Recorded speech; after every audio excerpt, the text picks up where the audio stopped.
Hello, welcome to another episode of Guitar-y Things. Today I just want to talk about phrase generation and trying to develop our vocabulary for improvisation. And this conversation came up the other day with one of my muso friends talking about, how do we teach our students now that they've got basic knowledge of the instrument. They're a piano player, but we know our pentatonics, we know our fretboard pretty well. We're kind of done playing other people's songs. We now want to learn how to improvise, and the blues is probably a great kind of vehicle for that. Excuse me, dropped my pick. But, for me, I think over the years, I've just worked on developing short and sweet phrases that I can then start playing around with, extending, stitching together with other phrases to create longer ideas. And, this afternoon I'm going to play a 3-hour gig and maybe about 35 songs. And a lot of soloing will happen in that, between myself and, the other musos. But I like to think that all of those solos are going to be just beautifully unique snowflake phrases, which really just exist in that fleeting moment between me and the audience, never to be seen or heard again. And that's true, but I'm also going to be playing a lot of licks and ideas that I've done hundreds, if not thousands of times in the past, because that's just been my journey on the instrument and how I've kind of learned to do it, how I've taught myself to improvise and develop my approach to the jazz blues stuff that I play. So an exercise to give this some kind of structure and purpose for the woodshed, I think, is just to try and come up with really short and sweet phrases that are, perfectly punctuated, kind of have a start and an end, have a nice little sound unto themselves from start to finish, and that could just be 3 or 4 notes. And I'm really just trying to stop myself from meandering and just come up with a really sweet, concise idea. So I'll just play around in E minor today. Maybe that shape. Right, so there's my idea. Now I'm going to just try and put some variation into that.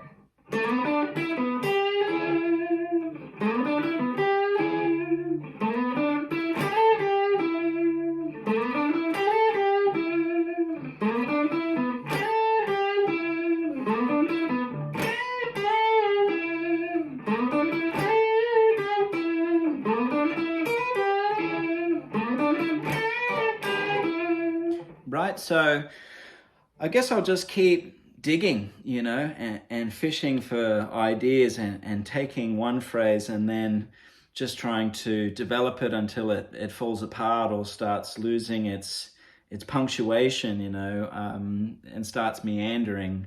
And so I find just years of doing that has really helped me, kind of stay fluent and supple and agile within a song and an improvised section in particular. So another thing that I might do with that is the call and response. So I'm gonna play a line and then I'm gonna respond to it.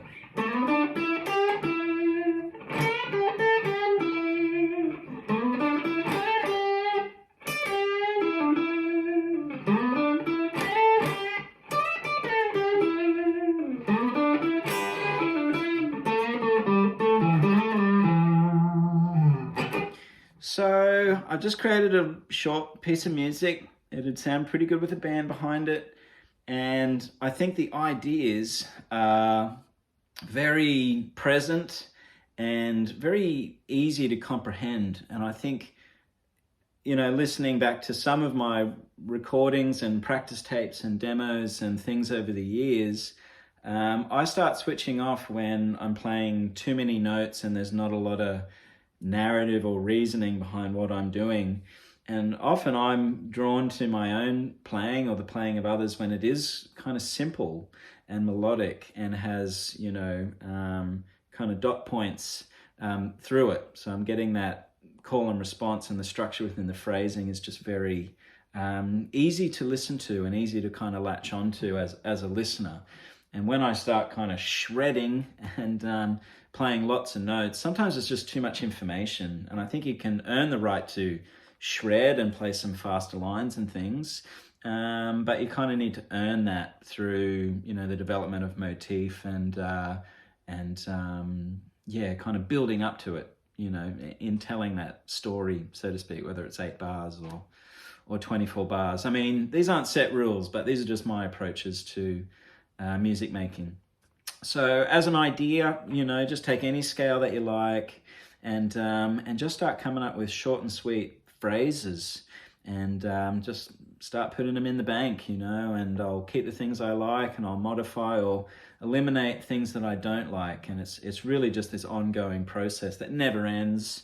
I'll always come back from a gig with maybe a couple of songs that I wasn't quite happy, in the way that I played, and just need a little bit of workshopping, so I'll take that chord progression or the feel. Like sometimes it's a genre thing, like I should have had more of a B.B. King approach to that song rather than a Hendrix, Stevie Ray or whatever. I'm trying to be authentic to the style that I'm playing, whether a subgenre of blues or jazz or whatever. But yeah, it never ends. We're always working on something. And for me, that's just a good starting point for my students, and something that I still kind of do myself is, just generating phrases. And it's just that trial and error and just, be playful, allow yourself to make mistakes and just keep working on it, and you'll end up with a vocabulary pretty quickly of licks and lines, which will continue to evolve and develop further as well. But just kind of get you started, and you need a bank of licks that are sort of your go-to, and then you'll find yourself creating things that are entirely new and unique in the moment and on the spot, and that's always a beautiful thing. So hope you found that helpful. Any questions or comments are welcome, and thanks for supporting the channel. I'll see you for the next one. Bye.